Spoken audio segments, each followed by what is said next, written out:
Hi, everybody. So today I'm going to talk about some of my lab's work on developing pro-healing biomaterials to treat inflamed tissues and inflammation across the body. Of course, this is a COVID session, but we're just starting to work on COVID, so I'll give you a little bit of the background of how we developed these therapies and how now we're trying to tackle COVID-19 related inflammation. Obviously with CIRM, everybody is typically focused on stem cells and cells which make up obviously the major component of our tissues. But our tissues are not just made up of cells. They're also made up of an extracellular matrix, which consists of this fibrous architecture that the cell sits in and is bound to. It's what gives our tissue structure. But it's not just a physical structure. It actually provides very important cues to cells in every tissue of the body. And it provides cues for pretty much all aspects of cell behavior. So this can be cell survival, differentiation, division, or even migration. And so it's really important when thinking about trying to heal damaged tissue that we not only think about just the cell component, but also this extracellular matrix component. And so this is something that we think about a lot as a biomaterials lab. And so we try to design materials that can mimic or replace the extracellular matrix and promote endogenous healing. And so one other thing I'd like to point out about the extracellular matrix is it's quite specific to each tissue. So there's cardiac extracellular matrix is different than, say, your lung extracellular matrix. And this picture down here is actually of cardiac extracellular matrix where all the cells have been stripped out. And so you can see it has this kind of fibrous architecture, and this is what the cells see and sit inside. So to design a biomaterial to replace in a diseased tissue or an inflamed tissue what is typically damaged extracellular matrix, and to try to replace it with a more normal extracellular matrix that will recruit stem cells and promote healing, we've designed a number of injectable biomaterials, which we call extracellular matrix hydrogels. They're actually designed from what nature has given us in the first place, which is the extracellular matrix in our tissues. So we take actually our starting materials from pigs. We take, in this case, image here is porcine muscle. So it's actually the loin, for those of you who cook. So it's porcine loin that we chop into small pieces. We decellularize it, or we remove all of the cells, leaving behind just the extracellular matrix. We then lyophilize it, which means freeze dry it, and mill it into a fine powder, and then use an enzyme to digest it and make it into a liquid. And what's really interesting is that when you take this liquid and you put it back into the body, you inject it back into, say, a diseased tissue, it forms this porous and fibrous scaffold, very similar to the original extracellular matrix. So this inset here is actually this stage here, where you just have isolated extracellular matrix, but before we've done the processing. And you can see the architecture in terms of the pores and fibers is actually quite similar.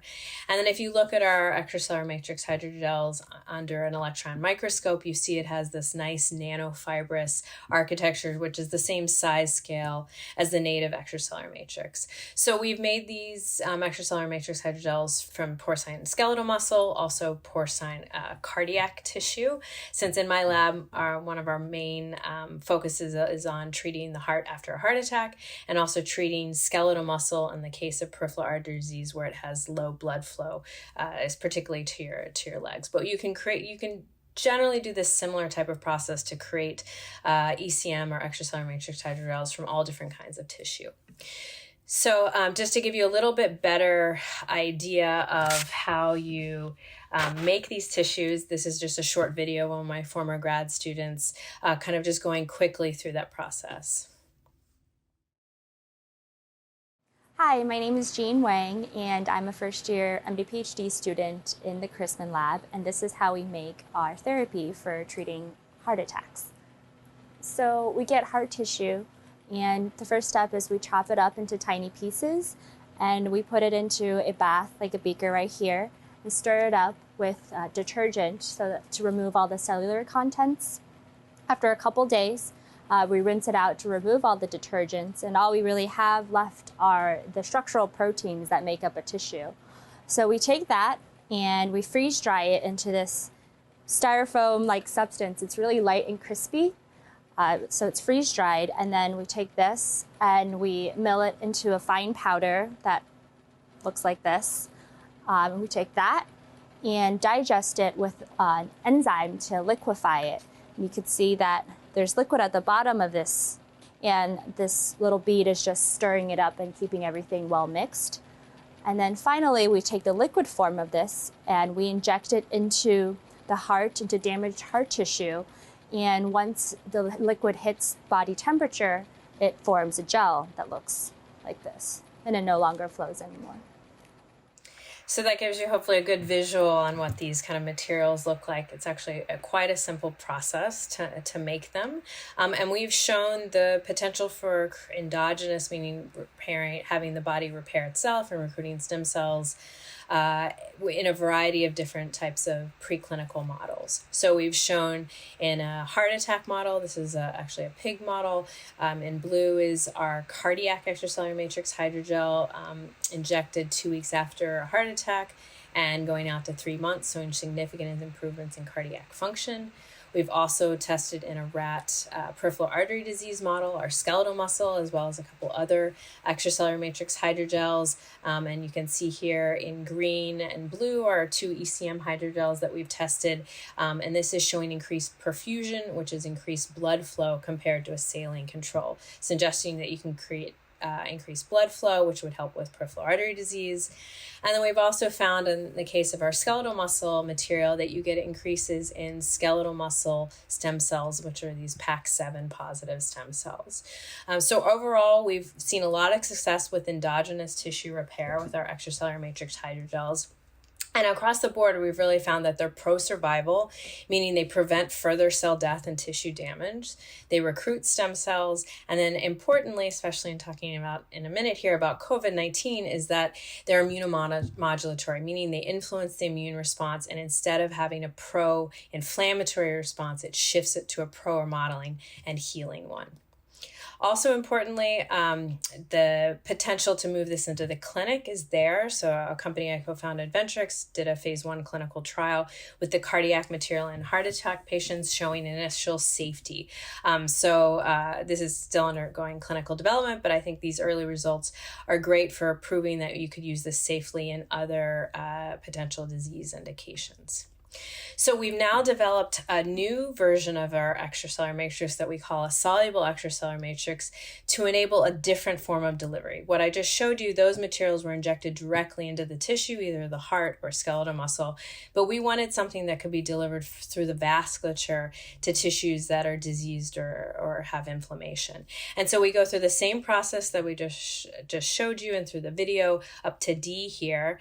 And then what we do is we fractionate it and remove these insoluble components and leave behind just the soluble component that can be re-dried, rehydrated with sterile water prior to injection. If you inject it just under the skin, it will form a gel. But when you deliver it intravascularly, meaning inject into the bloodstream, it will actually target and gel at the areas of inflamed tissue. So here's an example of a rat heart that has been given a heart attack, and our material was fluorescently labeled. And so you can see it is actually retained at the infarct or the region of heart attack. And then if you look at with a microscope at tissue sections, you see the material actually gels and fills in the gap. So this is the material here is in red of leaky vasculature. So in areas of inflammation, the endothelial cells that line our blood vessels actually become leaky.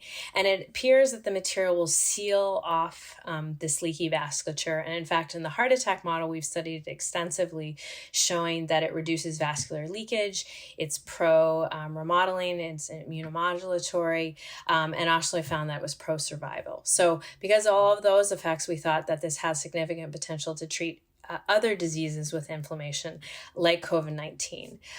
So what we've done so far is we've tested a couple different animal models of lung inflammation. So lung inflammation is not the only issue with COVID-19, but it's obviously one of the major issues that people die from is excessive inflammation. And so we've tested 2 models so far. The one I'm showing you here is an acid model where you deliver acid to the lungs in a rodent model to create inflammation. And then we delivered our soluble extracellular matrix just via the IV delivery, so intravenous injection. And we fluorescently tag the material again, and you can see it lights up the lungs. If you deliver just saline, you see no signal. And if you deliver the soluble extracellular matrix in a healthy animal, you see nothing. So it really only targets the areas of inflammation. And then this is in a second model of actually both lung inflammation and systemic inflammation. So it's a little bit better model for COVID-19. It's where you inject what's called a lipopolysaccharide. It's made from bacteria. You inject it into the bloodstream and it causes systemic or basically inflammation across the body, but particularly in the lungs. Again, if you take just healthy animal, inject a soluble extracellular matrix, you see no retention, but in this LPS model, so area of inflammation, you again see major retention of the soluble material in the lungs. And we actually saw it in some of the other inflamed organs as well.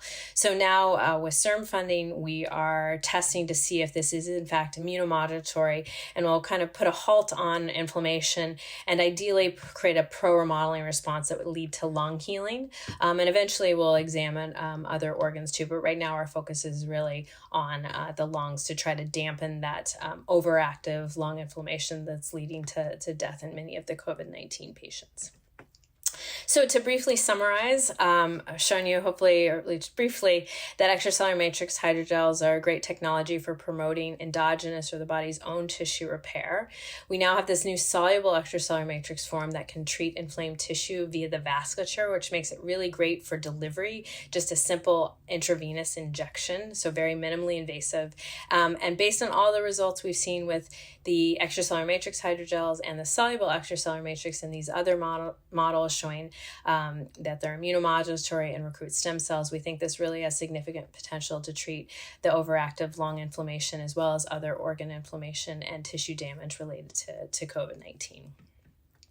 And with that, just briefly, I'd like to thank all my current and former members who contributed with the development of these biomaterial technologies, and of course funding, particularly CIRM, who's funding our work for ECM hydrogels for peripheral artery disease, and now for trying to translate this to COVID-19 patients. So thank you very much.